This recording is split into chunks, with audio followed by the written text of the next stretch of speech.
Wais, misteryoso, charming at smart. Ilan lang yan sa mga known characteristics na taglay ng mga taong ipinanganak under the year of the snake.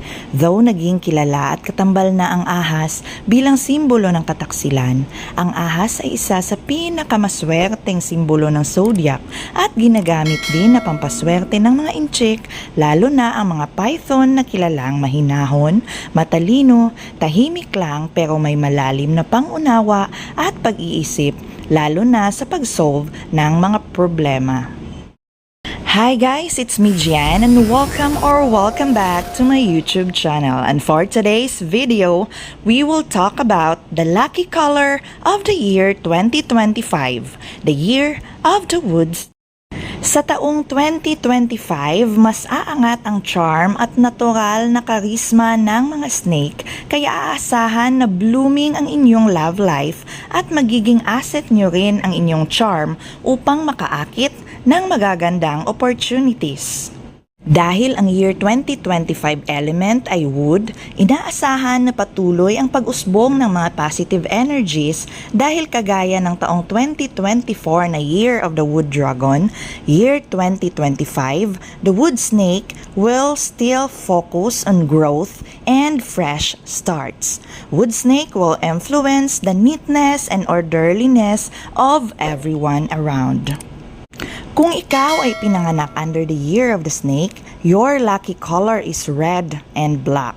Para mapanatili ang swerte habang nilalakbay ang taong 2025, make it a habit to wear red. Anything red, kahit red na bracelet, bags, shoes, slippers, to support your lucky flow of energy throughout 2025. Ngunit para naman sa ibang zodiac, green still holds the greatest power amongst all the colors sa taong 2025. Ito ay dahil sa wood element na katambal ng taong 2025.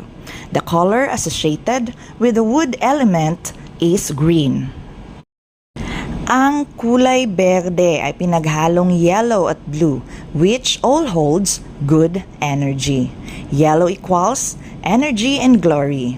Blue it relates to gods and heavens. This good combination of colors makes green a very strong, lucky color na sumisimbolo ng magandang kalusugan, vibrant at malinis na pamumuhay, new beginnings, rebirth and renewal.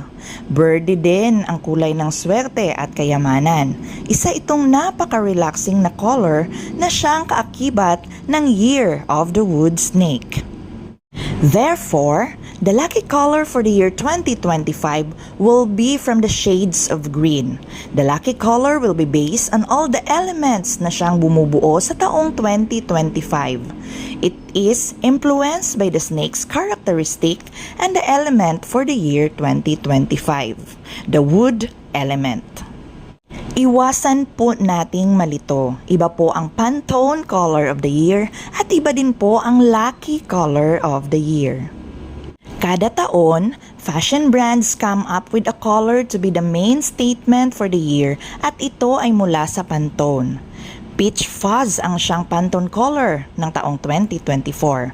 For the year 2025, wala pang announcement na binibigay ang mga paint and fashion brands maliban sa WGSN plus Colorado na naunang nag-announce na ang Future Dusk or isang grayish purple ang kanilang color for the year 2025. No matter what color will be announced as the Pantone color of the year 2025, let us remember na hindi po ito relevant sa feng shui at astrology kung kaya't iba ang maswerteng kulay kaysa dito. Pantone focus on the latest brand colors, samantalang tayo ay nakafocus sa swerte at impluensyang hatid at taglay ng kulay na relevant sa 2025, ang Year of the Wood Snake.